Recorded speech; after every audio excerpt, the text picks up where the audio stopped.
minutes here. Okay. All right. I'm looking at 4 already. I'm going. All right. All right. Yep. Ready, set, go. White to move.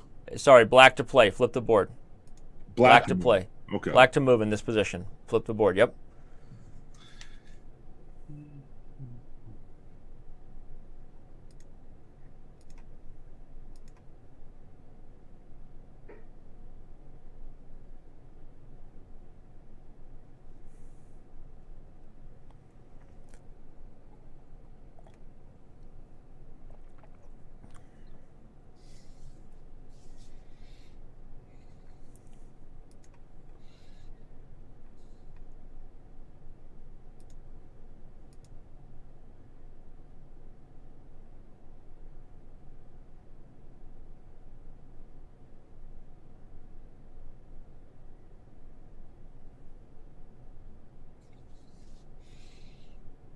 All right. So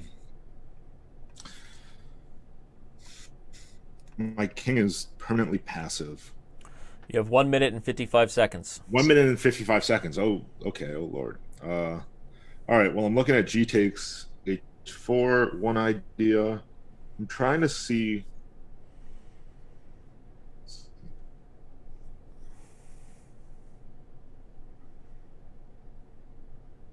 I was looking at G4 because that F pawn's pinned, but is that too cute? Like G4, rook takes H5, rook takes F3. Yeah, maybe that's a little too cute. King takes G4. Yeah, I'm not so sure about that. Okay. Or am I? Yeah, no. Okay. What's my time at now? 1 minute and 4 seconds. Okay, 1 minute and 4 seconds. Pawn takes H4. King takes H4. Rook takes F3. But then rook takes H5. But their rook is a little. It's not the. It's. Is that really winning? 33 seconds.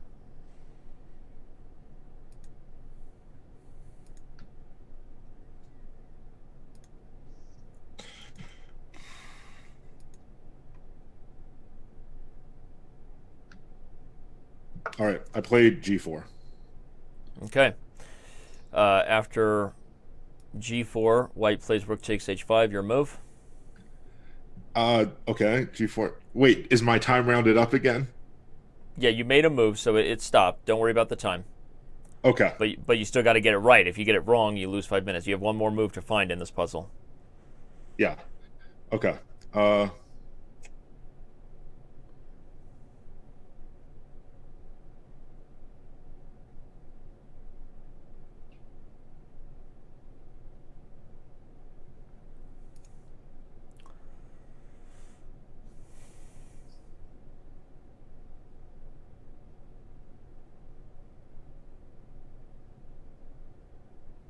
Gotta make a move.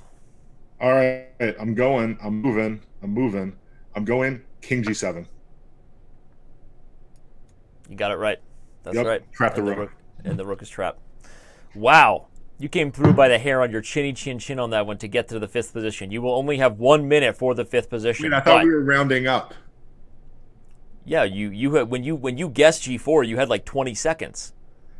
All right, so my question is, in the next position, I think it's only fair you tell me if it's white or black to move before we start the clock. Totally, but again, I've been giving you extra time, so we Okay. can't really say that I'm making it too hard on you regarding I'm just time. trying to give Danny a hard time. Look, this is a hard exercise. This And I'm is a just trying to- difficult thing to do. Trying to just And save myself some more time. White or black to move? honestly, that was impressive. So before you go on to number 5, let's talk about this position, though. Amateur 4, the instructive aspects of this position. So, Okay, so can I just tell you my thinking? Because I was kind of quiet for a while. yeah, go ahead. What was My your whole thoughts? idea of G4 is, in fact, that I did want to.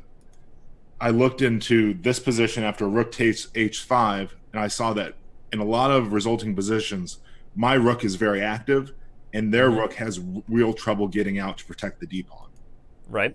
I mean, I was thinking about things like, I was actually thinking about rook takes f3, king takes g4, but their knight still gets out with some checks after I move my, I mean, their rook gets out with some checks after I move my rook, and then I realize king g7 just fully traps the guy. And the key thing is, you're taking advantage of the temporary pin, and that white is unable to fix the structure and take with the pawn, which would create an opportunity for white to get the rook out with moves like g5. Right.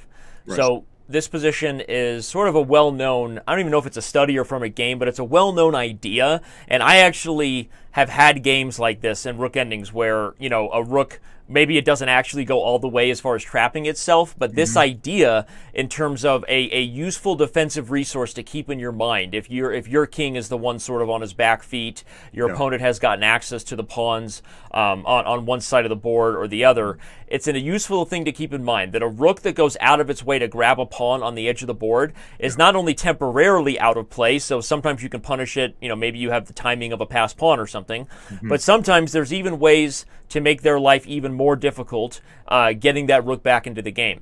So this is sort of a cute but also really instructive position to see that black completely punishes white for bringing this rook to this side of the board. And this endgame, I mean, probably the easiest move is a move like rook e3 or something here, cutting off the e-file, and black goes on to win really with no effort from white to stop it. Probably the best thing for white to do is sack the rook and then resign in a few moves. So again, g4, no other real options for white. The only other option would be to recognize that you can't take the pawn and perhaps do something like free the rook to d7. But in a case like this, black can now safely gobble the f3 pawn and even capture f5, and we've transitioned into what is a much more easily winning rook ending. So g4, the instructive aspects here, recognize what's awkward in your position, because to beat strong players, your opportunities are... Honestly, you may only get one opportunity in a game, if that, right? To beat a grandmaster, to beat strong players, you have to be opportunistic on the chessboard, which is, how do we become opportunistic chess players? By recognizing when things in our opponent's position, don't quite set right? They're it's like a knight on the edge, or a lack of development, or some weird things.